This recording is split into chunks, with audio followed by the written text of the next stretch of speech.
Thomas, meine Damen und Herren, sehr geehrter Kollege aus dem Hessischen Landtag, Turgut Yüksel, schön, dass du auch hierher gekommen bist als unser integrationspolitischer Sprecher der SPD-Landtagsfraktion. Es ist eine besondere Freude, dass mein Kollege aus dem Hessischen Landtag heute mich hier begleitet und unterstützt und auch mit seiner Anwesenheit zum Ausdruck bringt, dass wir uns mit Ihnen sehr eng verbunden fühlen. Und Sie haben es ja zu Recht schon angesprochen, Sie und wir feiern 5-jähriges Jubiläum dieser Veranstaltung. Herzlichen Dank dafür, dass Sie jedes Jahr aufs Neue die Initiative ergreifen, dass wir den Tag der deutschen Einheit gemeinsam feiern. Das ist keine Selbstverständlichkeit, denn in diesen turbulenten Zeiten kann man sich in der Tat mal freuen. Denn der Tag der deutschen Einheit ist ein Tag der Freude. Weil Sie haben es schon gesagt, in friedlicher Art und Weise, ohne Gewalt, haben zwei getrennte Völker, die schon immer zusammengehört haben, wieder zusammengefunden. Und zwar durch auch viele Wegbereiter. Nicht nur die friedliche Revolution, die es in der ehemaligen DDR gegeben hat, sondern auch die ehemaligen Siegermächte, das muss man ganz deutlich sagen, ehemaligen Siegermächte, viele Gespräche, viele Wegbereiter, wie zum Beispiel Willy Brandt, der in der klugen Ostpolitik, die er damals gemacht hat, die ersten Schritte gemacht hat, damit wir überhaupt über die Wiedervereinigung sprechen konnten und dass die Wiedervereinigung gelingen konnte. Und heute, an dem heutigen Tage, ist auch an Michail Gorbatschow zu erinnern, den ehemaligen sowjetischen Präsidenten, der ja leider vor kurzem gestorben ist und ohne den die deutsche Wiedervereinigung niemals gelungen wäre. Und an dem heutigen Tage erfüllt uns aber auch alle ein Schmerz, weil wir tagtäglich feststellen müssen, dass wir in keiner friedlichen Welt leben. Im Gegenteil, wir leben in einer Welt der Krisen. Sie haben es eben schon angesprochen, verschiedene Unruheherde auf dieser Welt, auch der Angriffskrieg Putins auf die Ukraine, beschäftigen uns hier in Europa und hier in Deutschland unmittelbar. Und zwar uns als Bürgerinnen und Bürger auf jeden Tag.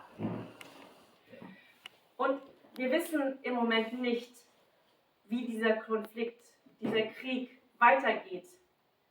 Das wissen wir im Moment nicht. Natürlich haben wir auf der einen Seite große Sorge, dass die Atombombe gar gezündet wird. Wir hoffen es nicht. Es muss alles unternommen werden, dass dieser Krieg nicht eskaliert.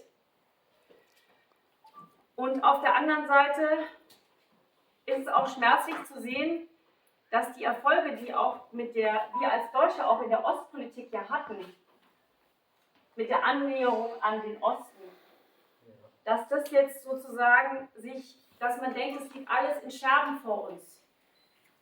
Das ist sehr schmerzlich. Und insofern ist auch die gesamte Friedensordnung in Europa, die wir hatten und auf die wir stolz sein konnten, die ist mit diesem Angriffskrieg Putins zerrüttet worden. Ich denke, es ist wichtig, jetzt besonnen weiter die richtigen Schritte zu tun, auf der einen Seite die Ukraine zu unterstützen, die auch unsere Werte wie Freiheit, Demokratie verteidigen und auf der anderen Seite zu schauen, wie kann man diesen Irrsinn beenden. Wenn möglich ohne weitere Waffen. Aber ich will den Bogen jetzt zurückspannen. Nicht nur der Tag der deutschen Einheit zeigt uns, wie wichtig es ist, in Freiheit zu leben, friedlich miteinander zu leben, sondern an den heutigen Tagen müssen wir uns auch vergewissern, dass diese Werte nicht selbstverständlich sind, dass die nicht Gott gegeben sind, wie wir jetzt auch in der aktuellen Situation sehen, sondern wir müssen diese Werte jeden Tag verteidigen und wir müssen jeden Tag dafür einstehen. auch für unsere Demokratie. Sie haben es eben angedeutet. Es gibt leider auch in unserem Land Kräfte, die gar kein Interesse daran haben, dass wir geeint und friedlich zusammenleben, sondern die haben ein Interesse daran, dass hier ein Spaltpilz gesät wird. Das ist so. Und diese Kräfte, die erstarken im Moment wieder. Das ist sehr besorgniserregend. Wenn Sie sich angucken, dass die AfD in Ostdeutschland auf Platz 1 der Wählergunst steht, oder wenn Sie sich anschauen, dass nach einer aktuellen Umfrage nur 49% der Befragten der Meinung sind, dass unsere Demokratie, so wie sie im Moment ist, so gut ist, dann sind das alarmierende Zahlen. Und dann muss sich jeder von uns, nicht nur wir als die Politik, sondern auch wir als Bürgerinnen und Bürger, und wir sind alle Bürger eines Landes, dafür kämpfen, zu sagen, ja, wir leben in schwierigen Zeiten. Das ist richtig. Dem einen oder anderen geht es nicht mehr so gut. Aber wir hoffen und erwarten, dass die Bundesregierung jetzt mit vielen Maßnahmen, Sie haben es mitbekommen, jetzt wird ein 200 Milliarden Schirm nochmal zur Senkung der Energiekosten auch für die Verbraucher gespannt.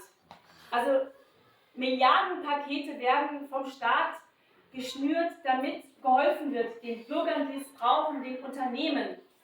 Und da können wir noch dankbar sein, dass wir in einem so wohlhabenden, reichen Land leben, dass das auch finanzieren kann. Ja?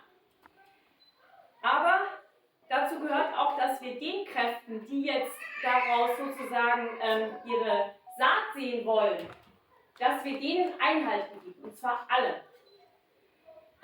Ich glaube, das zeigt uns auch dieser Tag der deutschen Einheit, dass es wichtig ist, zusammenzustehen, für unsere Demokratie weiter zu kämpfen und unsere Freiheit, aber auch die Gerechtigkeit, dafür einzutreten. Und Sie haben einen ganz wichtigen Stichwort genannt, was das Allerwichtigste in diesen Zeiten ist. Das Allerwichtigste in diesen Zeiten ist der Zusammenhalt. Das ist der Zusammenhalt. Und dass wir uns auch, die vielleicht unterschiedliche Hautfarben haben, die unterschiedliche Herkünfte haben, dass wir uns nicht auseinanderdividieren lassen. Wir wollen weiterhin in einem weltoffenen, toleranten Deutschland gemeinsam leben. Und in dem Sinne lehrt uns die deutsche Einheit sehr viel. Wir sind dankbar, diesen Tag feiern zu können. Und ich bedanke mich nicht nur bei Ihnen für die herzlichen Geschenke. Das Buch, da lerne ich bestimmt noch sehr viel, auch für die wunderbaren Blumen. Sondern ich bedanke mich bei Ihnen, dass Sie Jahr für Jahr dieses Fest gemeinsam mit uns begehen. Danke.